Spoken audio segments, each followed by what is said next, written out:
सासाराम से खबर है, दो पक्षों में पथराव के बाद धारा 144 लागू कर दी गई। कादिरगंज में रामनवमी की शोभा यात्रा के बाद झड़प की तस्वीरें देखने को मिली हैं। कई गाड़ियों में तोड़फोड़ और आगजनी की गई है। दुकानों को भी आग के हवाले किया गया। पूरे इलाके में तनाव का माहौल है। आपको तस्वीरें दिखा रहे, देखिए कैसी स्थिति है। कई गाड़ियों में तोड़फोड़ की गई है। हमारे सहयोगी मिथिलेश फोन लाइन पर जुड़े हुए हैं सासाराम से। मिथिलेश, अभी कैसी स्थिति यहाँ पर आप देख पा रहे हैं? रोहतास जिले के सासाराम में दो पक्षों के बीच आपसी वाद विवाद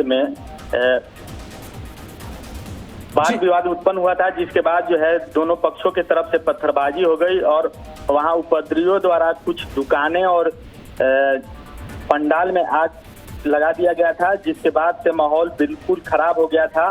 फिलहाल अभी मौके पर डीएम और एसपी दल बल के साथ पहुंच चुके हैं और अभी फिलहाल जो है स्थिति नियंत्रण में है।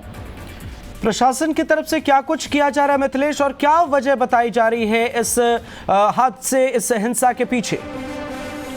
देखिए दीपक, ये घटना कल रात्रि की ही है, जब रामनवमी की शोभा यात्रा सासाराम के कादिरगंज, मुबारकगंज और चौखंडी के नवरत्न बाजार में जब जुलूस का समापन हो गया था, उसके बाद एक पक्ष के द्वारा एक पंडाल में आग लगा दिया गया। उसके बाद से ही माहौल खराब होना शुरू हो गया।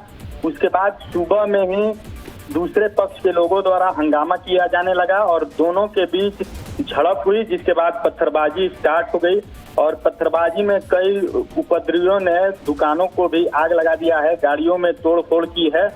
जिसके बाद घटना के बाद तुरंत जो है रोहतास एसपी और डीएम दोनों जो है मौके पर पहुंच चुके हैं और भारी संख्या में पुलिस बल की तैनाती चप्पे चप्पे पर कर दी गई है। फिलहाल स्थिति एकदम नियंत्रण में है।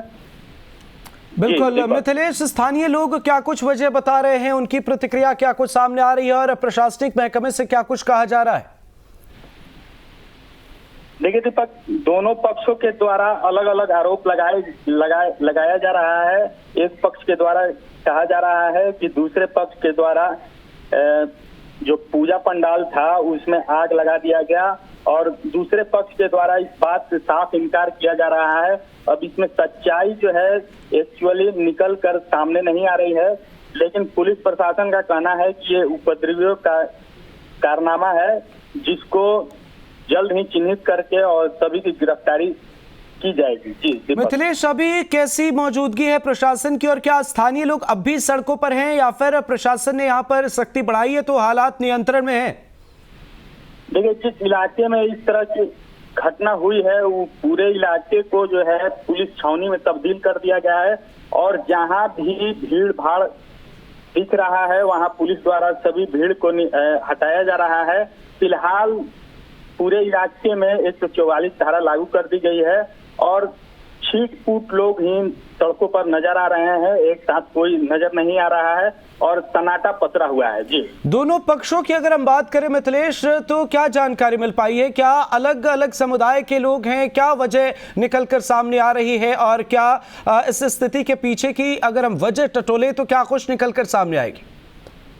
देखिए दीपक, अगर सही मायने में कहा जाए तो सासाराम में ये पहली घटना नहीं है। इसके पूर्व में भी कई इस तरह की घटनाएं घटित होती रहती है। यहाँ माहौल शुरू से ही एक पक्ष और दूसरे पक्ष के बीच तनाव हमेशा बना रहता है। उसी में कुछ दोनों पक्षों के द्वारा कुछ उपद्रवी लोग जो होते हैं उन्हीं लोग की गलती की वजह से इस तरह की घटनाएं सामने आती है। जी दीपक, धारा 144 लागू है मिथिलेश, पत्थरबाजी भी हुई है, क्या किसी को चोट भी आई है?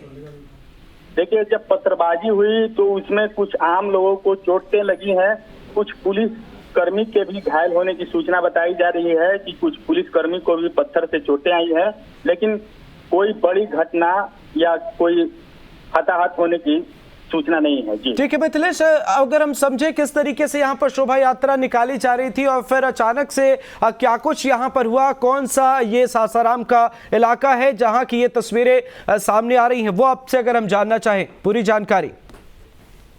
देखिए, ये सासाराम का कादिरगंज, मुबारकगंज, चौखंडी मोहल्ला और नवरत्न बाजार है, जो सासाराम से दक्षिणी छोर का जो इलाका है उसी साइड में ये सभी मोहल्ले पड़ते हैं। और ये कल रात्रि में जब जुलूस का समापन हो गया था, रामनवमी की जुलूस जो है खत्म हो चुकी थी, उसके बाद ही कुछ उपद्रवियों द्वारा इस तरह की घटना को घटित किया गया। एक पंडाल था, उसी पंडाल में उपद्रवियों ने आग लगा दिया।